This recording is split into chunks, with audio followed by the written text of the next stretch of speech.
The Chinese also found inspiration in another basic element: water. The early Chinese reaped the benefits of water by rerouting rivers and creating vast systems of canals. Water was not only used for practical purposes, it also reflected the way the Chinese viewed the Earth. They even saw water when they looked to the heavens above. For thousands of years, Chinese astronomers studied the stars and planets flowing in their endless course across the sky, like the path of some unfathomable river. They seemed to run their course around one star, the North Star.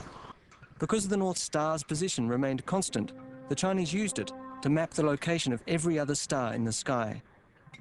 This method of positioning stars is called the equatorial system, and the Chinese have been using it for about 2,000 years, nearly 2 millennia before the West. This is an equatorially mounted instrument called an armillary sphere, used to measure positions of the Moon and planets. It is housed at the National Astronomical Instrument Museum in Beijing.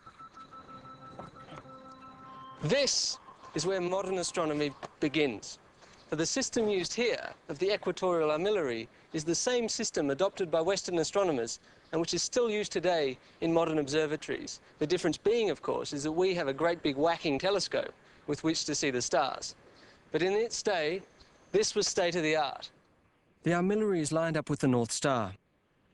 Chinese astronomers pinpointed stars with the sighting tube and then catalogued their location by counting the markings on the rotating rings. The first equatorial armillaries were built around the 1st century AD, but 1,200 years later, Chinese astronomers were using it to predict the positions of the heavenly bodies to within a 20th of a degree. Not bad for the naked eye. The ancient Chinese believed the stars held the secrets to their destinies. The positions of the heavenly bodies foretold auspicious times for imperial marriages, births, and wars.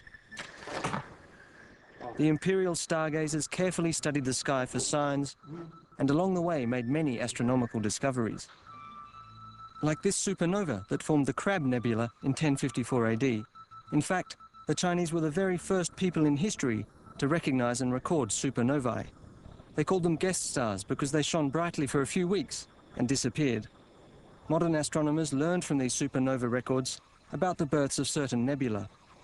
But for the Chinese, events like supernovae, eclipses and famines were sent as warnings from heaven that the imperial family was not ruling well.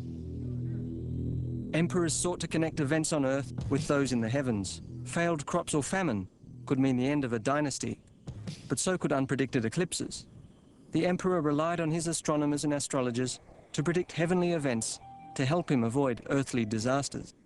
The imperial court became fertile breeding ground for new ideas and technology.